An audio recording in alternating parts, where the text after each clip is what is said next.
안녕하세요. 오늘은 오랜만에 미국 국채금리에 관한 내용을 준비했습니다. 지난 9월에 3.6%대였던 10년물 금리가 현재는 100bp나 올라 4.6%를 돌파했는데요. 미국이 기준금리를 3번이나 내렸고 폭이 100bp나 인하했다는 점에서 현재의 국채금리 수준은 다시 채권 투자하기 좋은 시기가 찾아왔음을 시사합니다. 저번 금리 인상 사이클에서 10년물 금리의 최고점은 2023년 10월 달에 5%였습니다. 당시는 아직 미국이 금리 인하를 하기 전이었고 기준금리는 하단이 5.25%, 상단이 5.5%로 10년물 금리의 최고점은 기준금리의 하단에도 25bp 정도 못 미치는 정도로 국채의 매도세는 멈추게 되었었죠. 하지만 현재는 미국의 기준금리는 하단이 4.25%, 상단이 4.5%로 현재의 국채금리 수준이 기준금리의 상단을 넘어버린 상태입니다.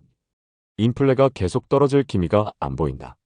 트럼프발 재정적자와 관세 이슈, 내년 연준의 금리 인하 횟수의 후퇴까지 복합적으로 겹치면서 지난 몇 개월간 국채의 매도세가 나오면서 채권 가격과 반대로 움직이는 국채금리를 엄청나게 끌어올린 것이죠. 이쯤 되자 미국 10년물 국채금리가 다시 5%를 넘길 수도 있다. 이런 말들이 나오기 시작하는데요. 분위기는 채권금리가 최고점을 찍었던 23년 10월 달의 모습이 생각나기도 합니다. 당시에도 10년물 금리가 5%를 찍자 이제 금리는 6%를 갈 것이다. 고금리는 더 장기간 유지될 것이다 등 많은 억측이 난무했었죠.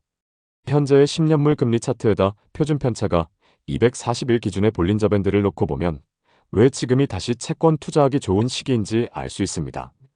대부분 볼린저 밴드 같은 기술적 보조 지표는 주식을 보는 데나 참고하겠지만 사실 이런 볼린저 밴드가 더 잘 맞는 것은 채권입니다.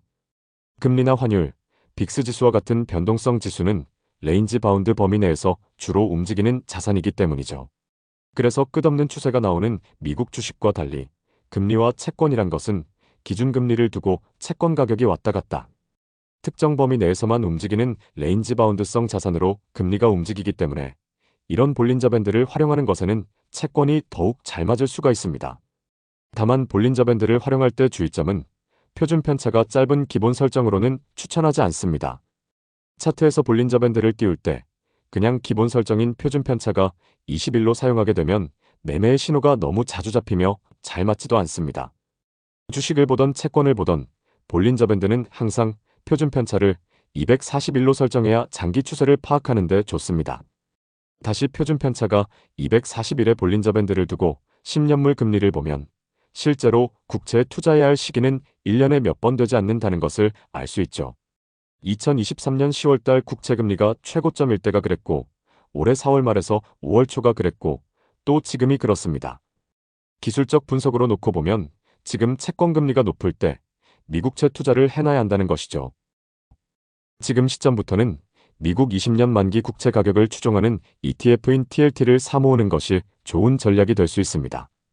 좀 더 고수익을 추구하는 분들은 20년 만기 국채 가격을 3배 레버리지로 추종하는 ETF인 TMF를 조금씩 담아보는 것도 괜찮겠죠.